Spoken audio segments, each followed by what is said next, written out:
If you want to support the Missing Witches project, join the coven. Find out how at missingwitches.com, or buy our books, New Moon Magic and Missing Witches, and check out our deck of oracles, the Missing Witches deck of oracles. You aren't being a proper woman, therefore you must be a witch. Be a witch. Be a witch. Be a witch. Be a witch. Be a witch. Be a witch. You must be a witch.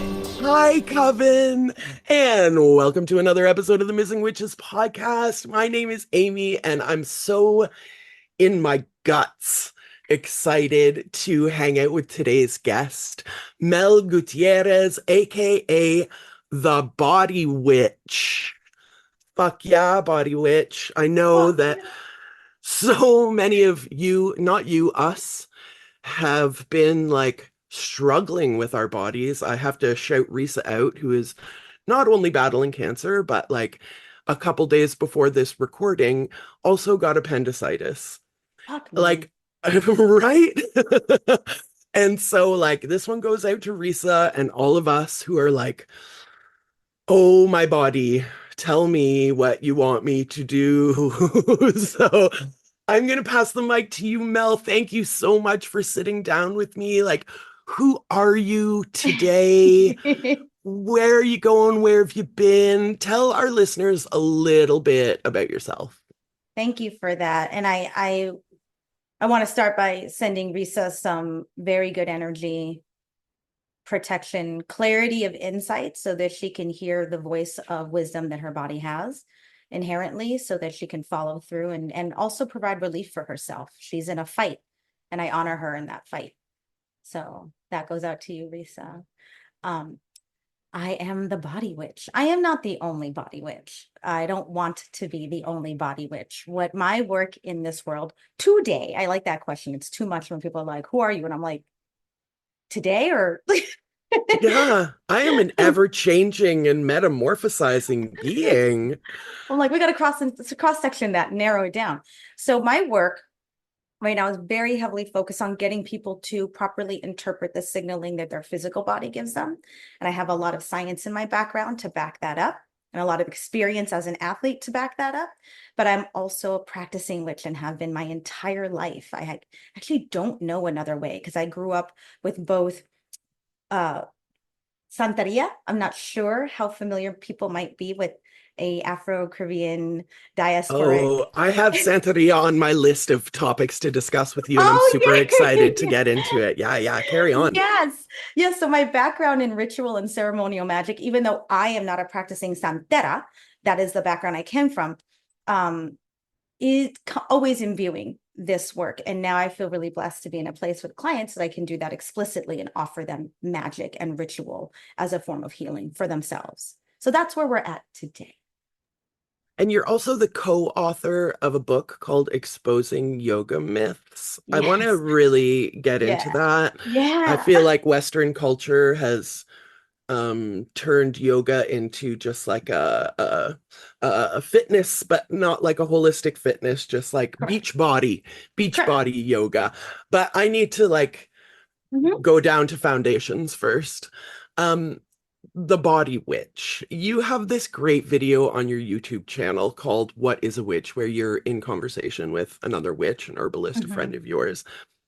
But for our listeners who haven't seen it yet, I'm going to put the link in the show notes, y'all, don't worry. Who Thank you. haven't seen it yet, like, what is a witch to you? So much of the Missing Witches project is just like trying to answer for ourselves that question of like, what even is a witch? So what does that word mean to you, and why did you choose it as part of your moniker?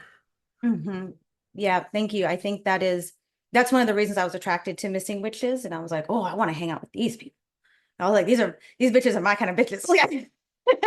So, you know, I think the reason that's very hard and it is an ever dynamic growing body of work is because when we say witch, we are already confronting the limitations of language.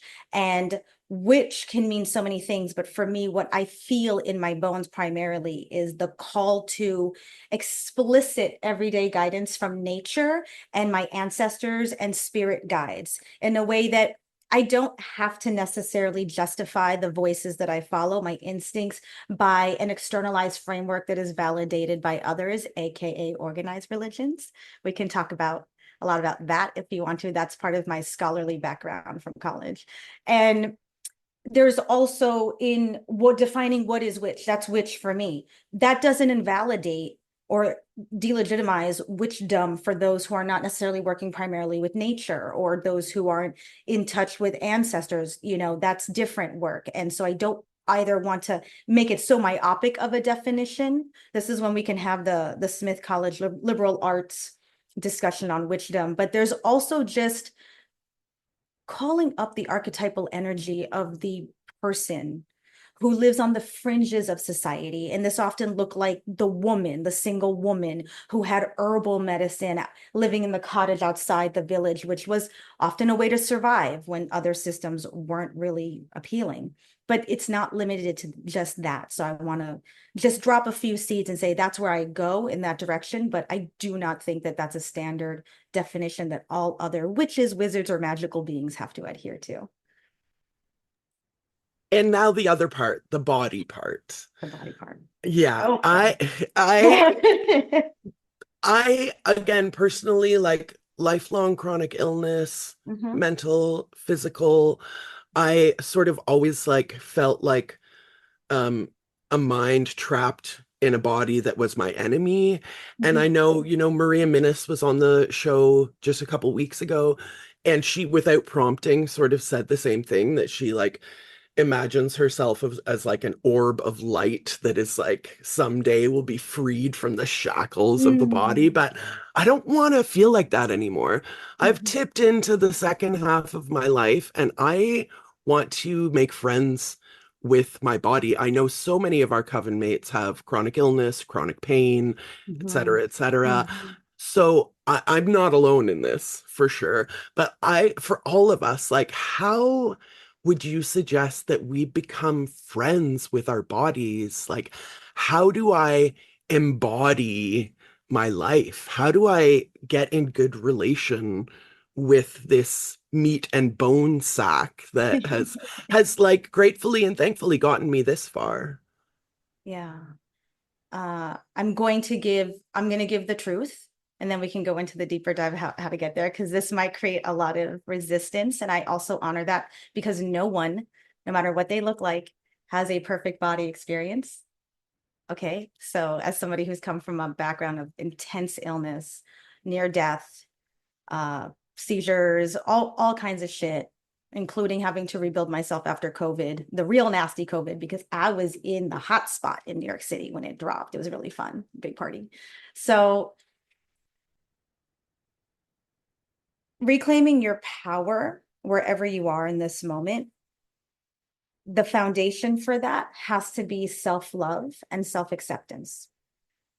And this is not new information. So I would like to make it specific to what does that look like as we apply it operationally to the body and how we heal. That means you start to talk to yourself in a loving way. You touch yourself in any regard in a loving way. You start to undo the mechanisms of self-judgment that are standing in the way of you being able to touch and talk to yourself as if you are your number one fan, lover, and best friend. There is no wiggle room around this, folks. I'm so sorry. There is no halfway.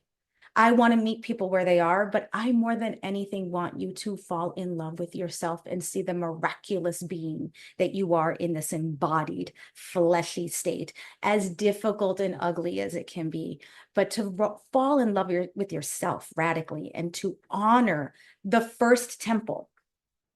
This is the first temple. Your body is the first temple. And as anyone who's manifesting, which we're all always manifesting, how you relate to your physical temple, that'll be where you manifest first. That will be reflected in everything around you that you manifest. And another way to say that in a really grounded way, in the scientific way that I love quoting somebody who I think is brilliant, the state of your nervous system is the projected reality you see all around you and that you perceive through whatever senses you have. even if you are not sighted and you have different sense capacity and capabilities. That is what is being projected and then bounced back to you. So healing primarily your relationship with your physical body is the primary foundational way to start cleaning up the messes externally as well. When you talk about your touching yourself, I mean, we can talk about masturbation because I Mhm. feel like people who have been socialized as women, um, at least when I was coming up, this was not something that we talked about. And I think it would be great if it were something that we talked about. So you can talk about that here and please do. But I think you also mean just like a loving caress, Yes, hugging yourself, yes, and yes, and I do. I do. I'm sorry, I didn't mean to interrupt if I did. Um, Imagine having a really great partnership, whatever that looks like for you. I don't care about the container. And the sex is great. Let's say you have that, but that's all. And that you don't get a lot of touch or praise or connection outside of that. That is what we will build with ourselves, even if we are able to reclaim our sexual vitality and our eros in a magical and personally healing way, which is also what I want everyone to do. And that is for you to define. There's no absolute standard for what that looks like. You can be an asexual human being and still accept yourself, own your own truth of your sexuality, and be in the making love to yourself by acceptance. That is up to you to define and to own. I'm just interested in you getting there, doing the work. But when you're showering, when you are putting on your lotion, when you're brushing your teeth, when you are confronting the parts of you that make you look away in the mirror, we all have them. When you are touching parts of yourself that might make you cringe a little bit, when you have a disease that you're dealing with, an injury, or a part of you that you feel is imperfect, this is not a reason to look away. It is an invitation to do the shadow work that is fundamentally healing for all of us. There really is no more primary way to take care of this side of the business of self-love, touching and speaking to yourself also with love and kindness, which I'm not saying I can do perfectly all the time. It's a process in which you catch it because it'll sneak up on you. Those self-flagellating voices, I know them well. And sometimes you don't even know it, but you have to be prepared with your practice to go, oh, I just forgot that I'm a bad ass bitch. Time to go to the mirror, look myself in the eyes and say, I fucking love you. And I'm going to fight for you and I'm going to take care of you. Because once you have that and you live in that every day, nothing else can fucking touch you. That's the And truth. there's something in, I think it's from the book about self-love, and you say like to get in and do that mirror time and say like, thank you body, I love you. And Yeah. that's something I think even, those of us who are feeling disembodied can get into as a very Mhm. easy and accessible practice, right? Yes. And I've heard this theme before of like, I hate being in my body. I want to be a consciousness. And when you are people, by the way, where that's a that's reality, where there's an explicit reality where you can join up with other people and astrally project somewhere, or you yourself get to be in another state. That's all wonderful. And none of that could happen unless you were in a body.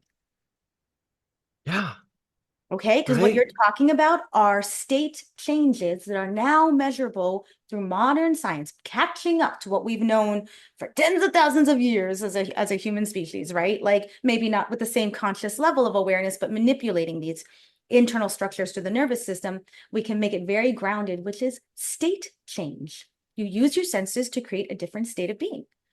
That wouldn't happen if you didn't have this nervous system. So acceptance about the fact that you are embodied and stop pushing it away because you deny yourself great power, some of your greatest powerful tools as a witch.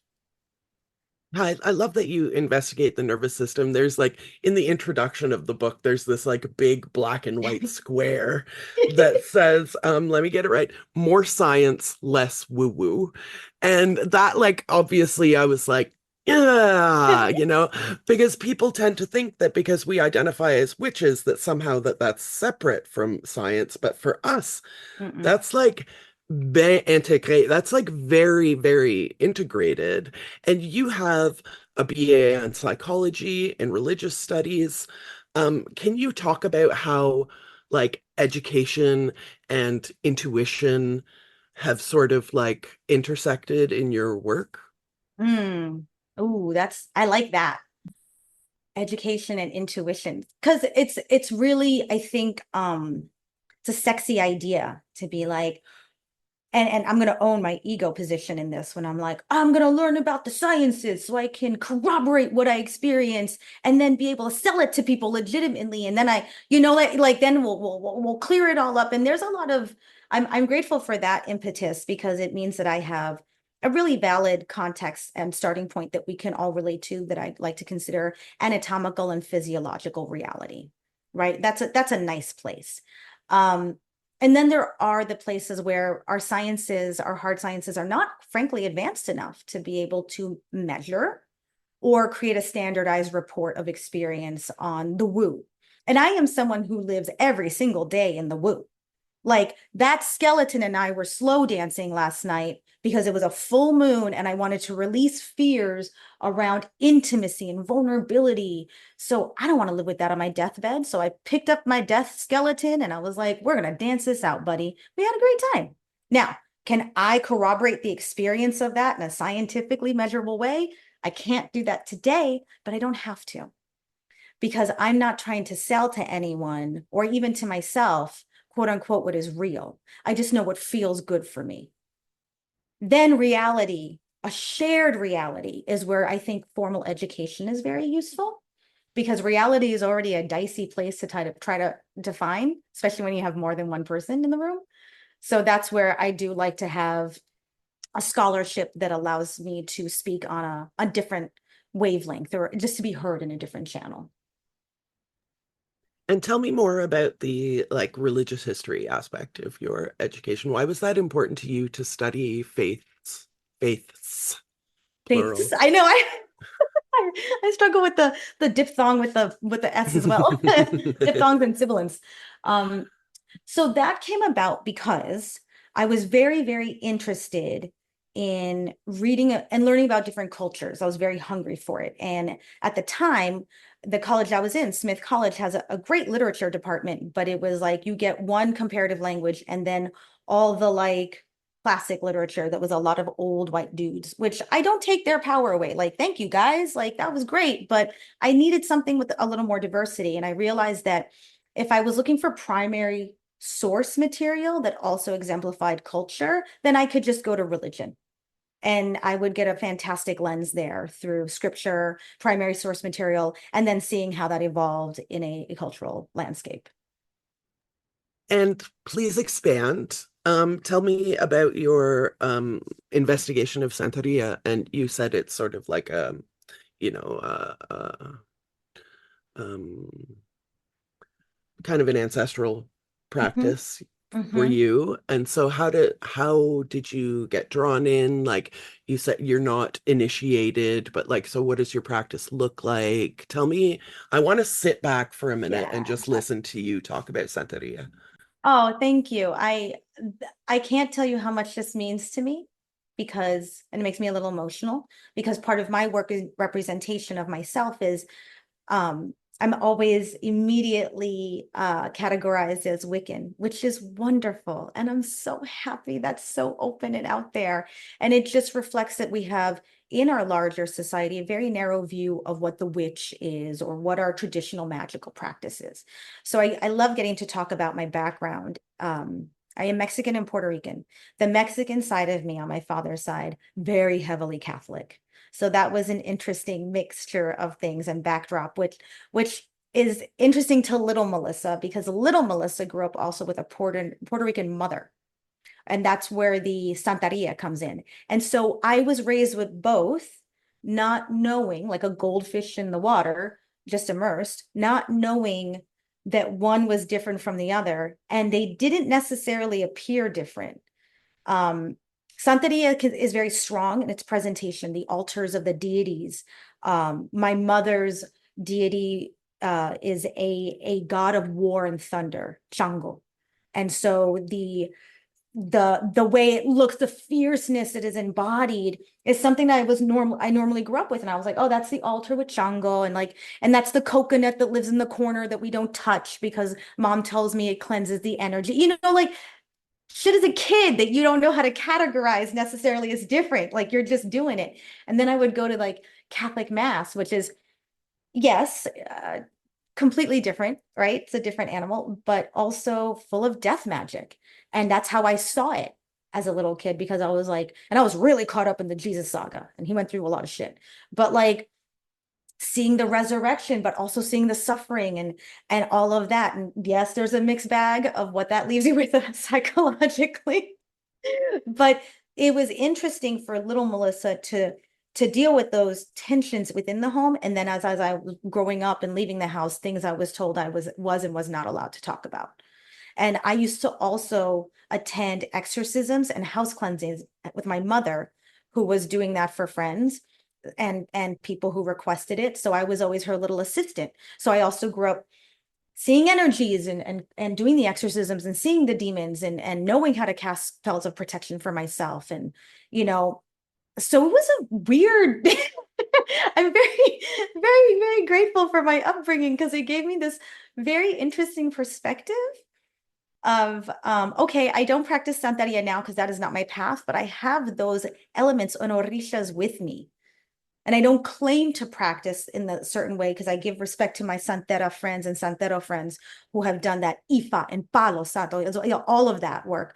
But I have my Yemaya, Lady of the Waters card that I've had since I was 6 up in my bathroom. Like there are just things that don't go away. So, and it was also helpful because I'm not afraid of death the same way. I think that's a big reason why I love Halloween, horror movies, and death magic is an easy one for me because you grow up with that scary fucking images and shit all the time on both ends of that experience. And yeah, you adapt. Tell me more about your, like, as a body witch, tell me more about your concept of death. What happens when we die? I wish I knew. I Oh, do. it's a really easy question. Come on. Everybody knows the answer to this one. I love, this is why I love getting to speak to our type of people because it's like this is the normal shit that rolls around in our heads. Like, what does happen? I don't know what happens exactly when we die. I can say for myself, and I know I'm not alone in this, the voices of my ancestors and spirit guides are strong and clear. I do believe in what I do know about the hard sciences and what they've proven about energy in the universe, that nothing ever gets wasted or it may be dispersed, maybe shifted. There's just too much, I think, real scientific evidence as well as anecdotal evidence for the idea that there isn't anything on the other end of that passage, but there isn't enough evidence to concretely, in my opinion, and confidently create an absolute standard for anybody else. And I think that's where things can get dangerous. But I do embrace in a liberating way every day that my body is aging, that things are different, and that is not a flaw. That is part of my evolution, and it's part of the signaling that tells me how to continue living in a health span for as long as I will be here. So I'm 43 now, and things are very, very different. And I'm learning to apply the tools of self-love and acceptance and go, oh, right, I am slowly decaying. And some people don't like that language, and that's okay. You don't have to use that language. You can use something else. But we're slowing down. This is normal. This is part of the order. And when I connect to it that way in my body, I don't feel afraid.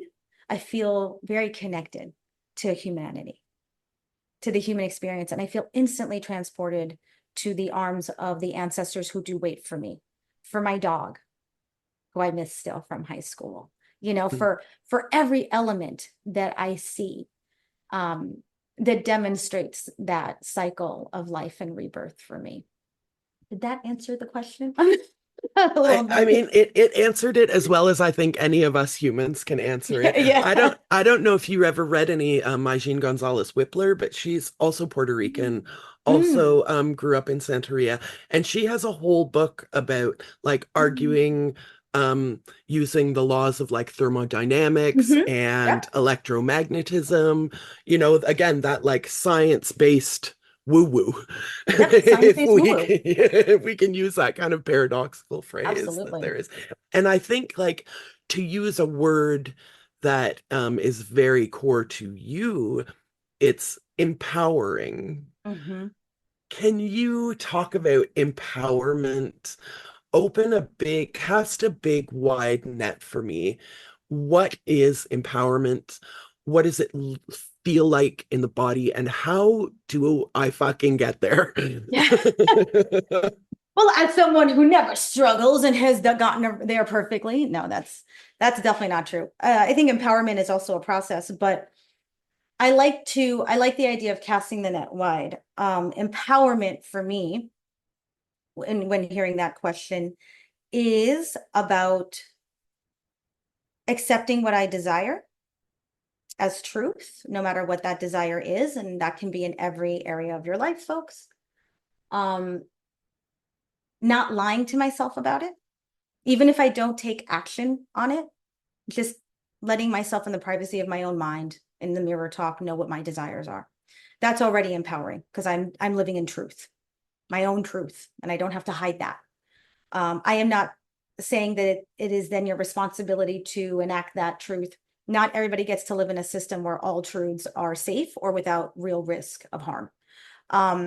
So that again is a more complicated issue, but at least knowing the truth within yourself and then having the willingness where it is possible and the risk is manageable to take action and fight for it.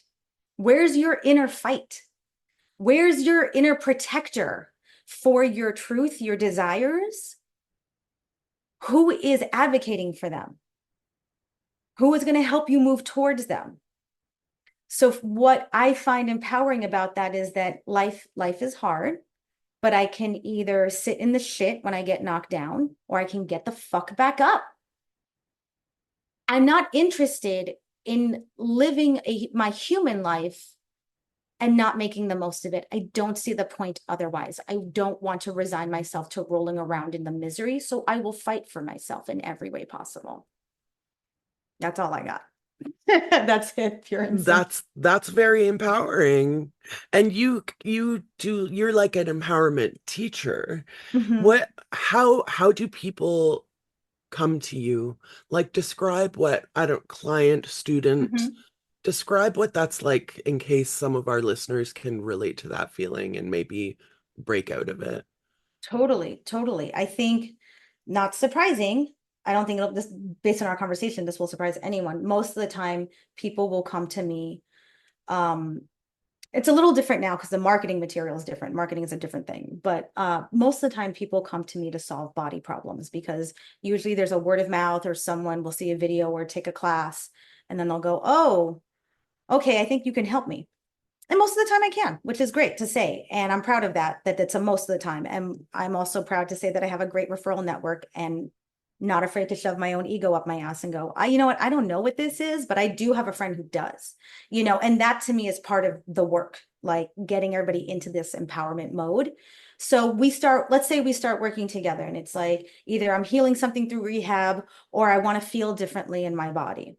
The conversations around I want to look different in my body, you're a personal trainer, are much shorter. I'm very much less interested in aesthetic training. Aesthetic training is not what people think it is. And it falls apart really fast, especially as we age.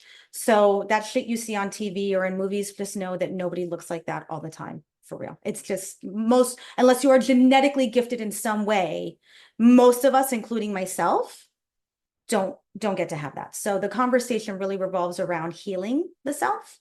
And then on the most basic, like, hey, we're going to do some strength training. We're going to build muscle. This is all great. And then I'm waiting for those opportunities to go, do you feel that? Do you like how that feels?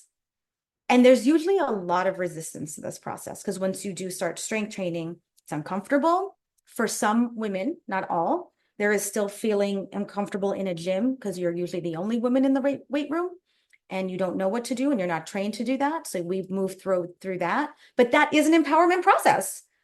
And then that usually will open the doors for another conversation around like, hey, do you want to be able to apply this to other areas of your life? Do you want to invoke this fire?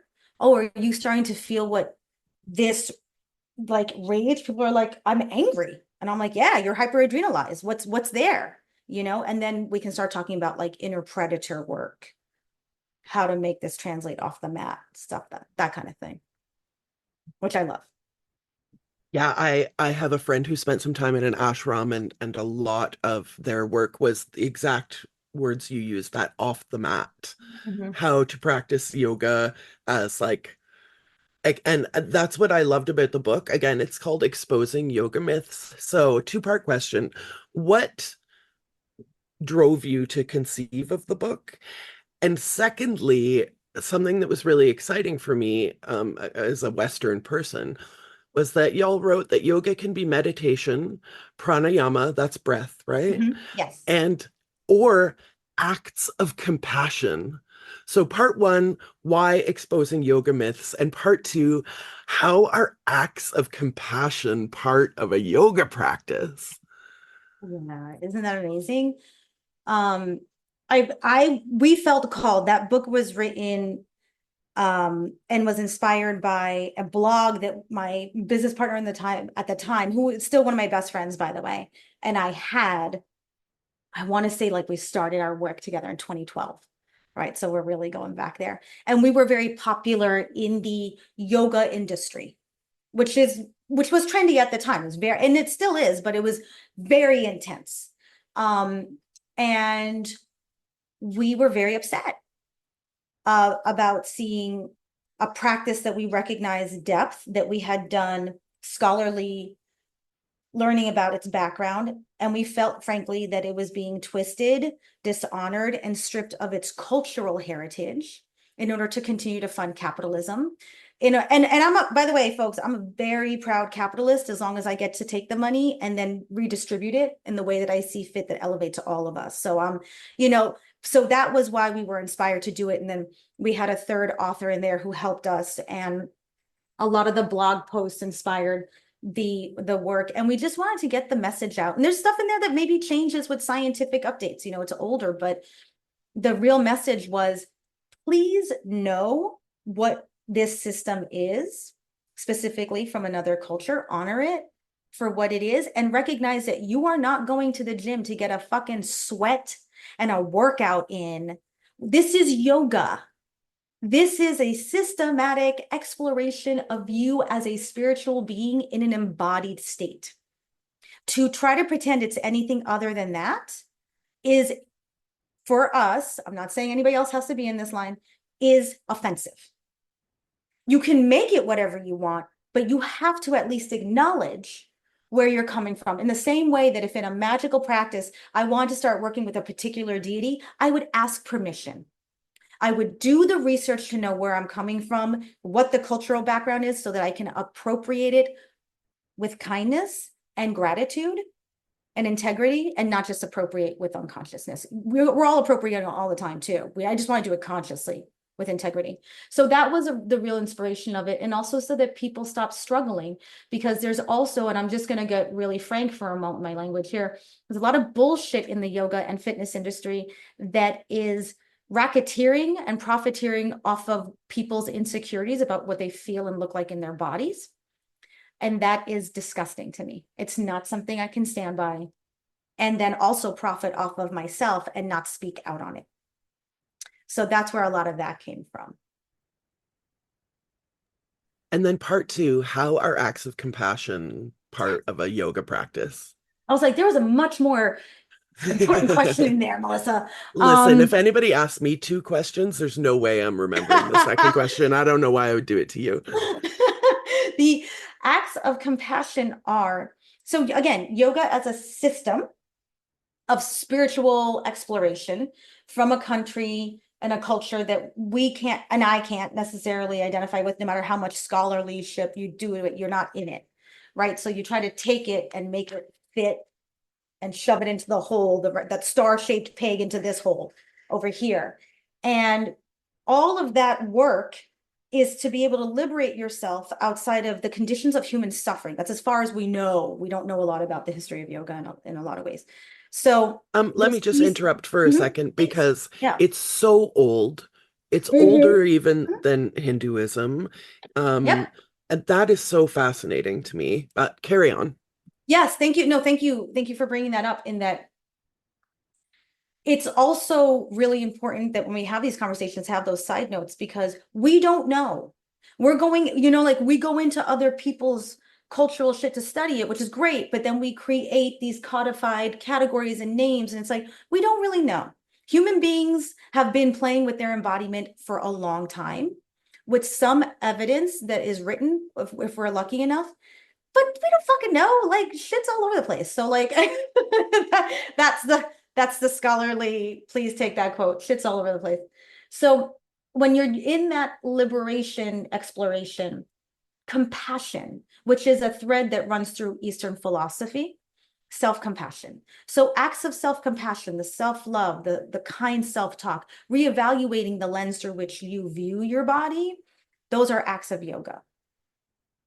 Because yoga is about liberation, right? And so I'm being conscious of my time before I start going into the etymology of the remnants of Sanskrit, I remember.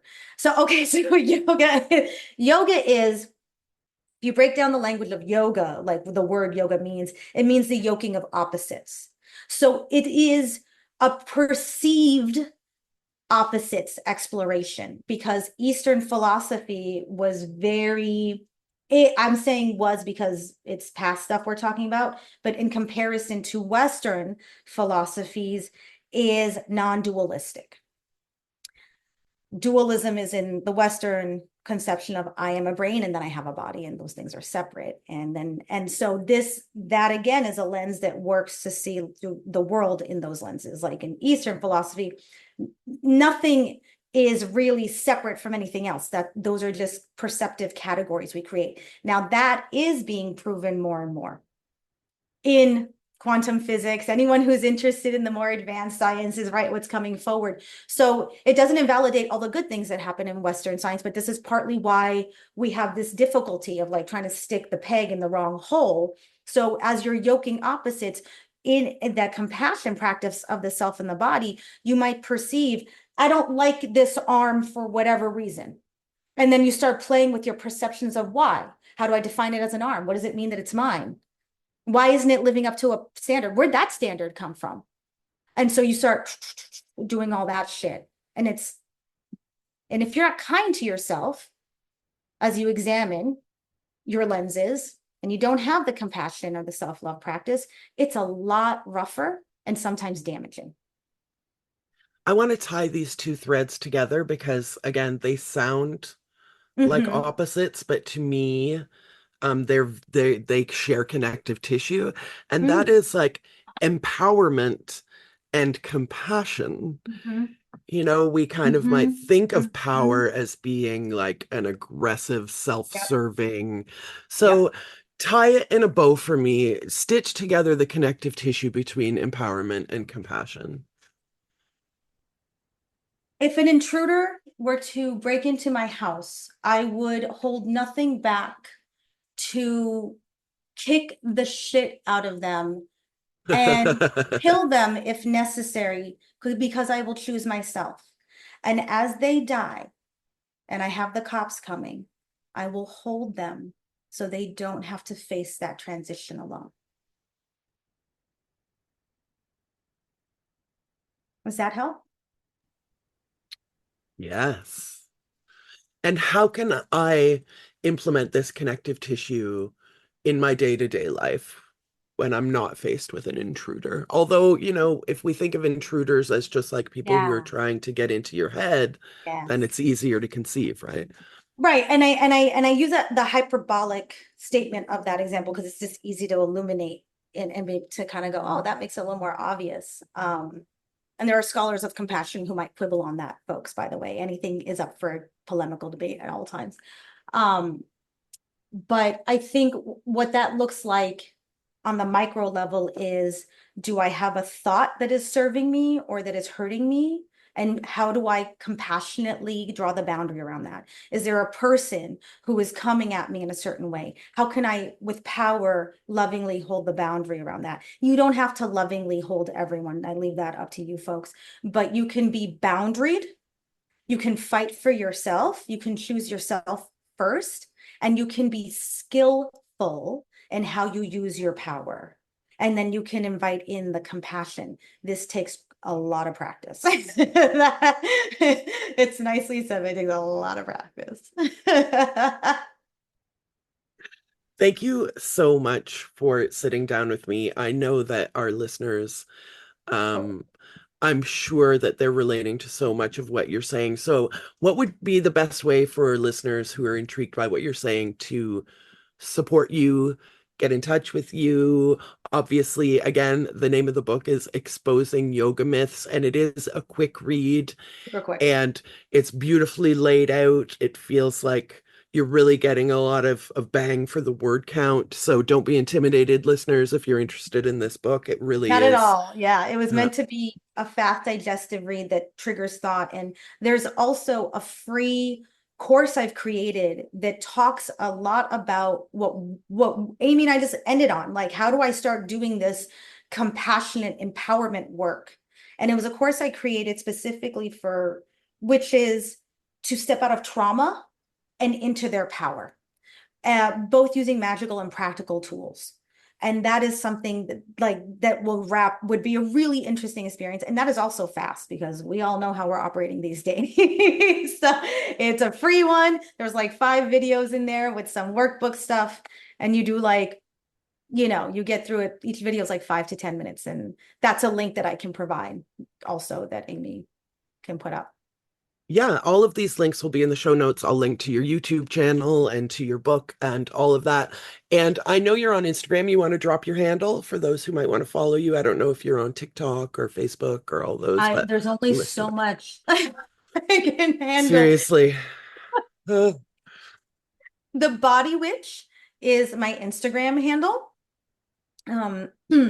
And that work, the videos you see, you're going to see a variety of things, and that work is still evolving over time. So it's like a nice patchwork of what I'm into.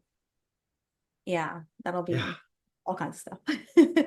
So Mel and I are here to tell me rather, that the body is not the enemy. It Correct. has at least gotten us this far to be sitting in these chairs talking to each other over Zoom today. Mhm. I want to underscore again that your body is the first temple. It's the first gift that you're given in this human life. Yeah. And if that means scented oils, if Yeah. that means, you know, masturbation, if that Yep. means getting into a mirror and just saying, like, thank you, body, I love you, body.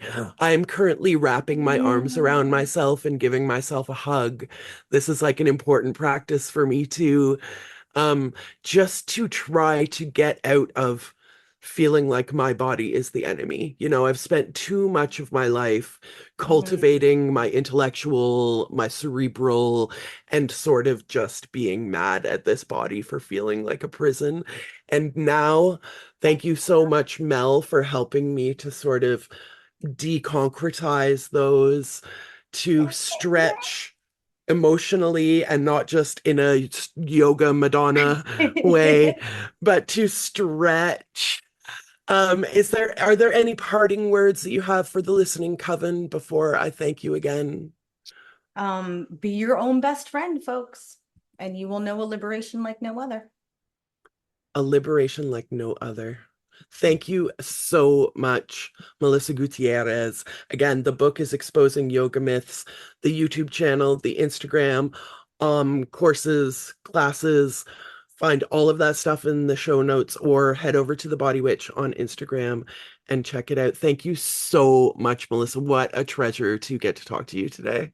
Thank you. Thank you. And um I know we're past our time. I have a little time, and this part may not make it on the podcast, but I just saw a last minute question, if it's okay to answer Oh, it. I missed it. Sorry, No, no babe. worries. Let's, No, yeah. no. There's a question from a coven mate in the chat. I'll read it to you and then you can answer it. Yeah, Ready? absolutely. Absolutely. Thanks for noticing that, Mel. I had totally tuned out. There's only so much you can do when you're like doing all the tech hosting too, by the Yeah. way, folks. There's a lot going on here. So, what advice do you have for someone that is in an active flare up and feels like their body is harming them to have compassion and help with healing? Hmm. That's a great question. Thank you. It's Kalika, I think.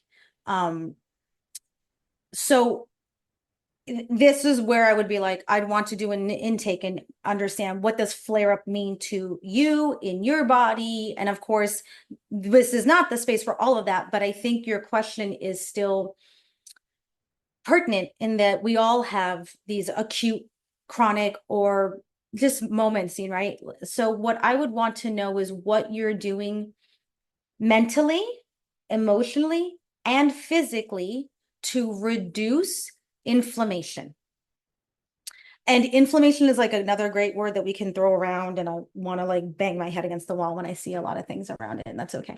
So I'm sure you're aware of, and the reason I'm using inflammation is because when I think flare up, those are the first kinds of body things that come to mind. Is there's like, I'm in an acute upset of some kind, and flare up is usually what I hear around arthritis, any of the itises that connote inflammation. So if I'm off base, you can always follow up with me in a later email or something, so you actually get the answer that applies to you. But it's important that you not just do the physical work, but the emotional and mental work to keep yourself calm. As I get older and as my clients age with me, and I help a lot of people through perimenopause, and I'll be going through that, which I'm so excited about, in actually a real way. The compartmentalization we do around our emotions, when it's too much compartmentalization, costs a lot of physical energy. How you manage your mental and emotional state, how you regulate your nervous system on a daily basis, and how often sounds like a conversation about energetic hygiene, but it's also about how you keep your nervous system primed for a more relaxed state and to drop into a state where it can actually heal itself. So that's where I would go. I'd want to know what you're doing mentally and emotionally to manage all of it as well. I hope that helps. Yeah. And if you have follow-up questions, like please reach out to Mel on Mm-hmm. social media. Mm-hmm. I'll be happy to again share all of those links in the show notes so you can head over to missingwitches.com and check all of that out. Thank you again so much for your empowerment and for your compassion. This was an amazing time, everyone. Thank you for giving me a little bit of space to share. This was so fucking cool. And blessed fucking be. Blessed be, everybody. Take care. You must be a witch. If you want to support the Missing Witches Project, join the Coven. Find out how at missingwitches.com, or buy our books, New Moon Magic and Missing Witches. And check out our deck of oracles, the Missing Witches deck of oracles.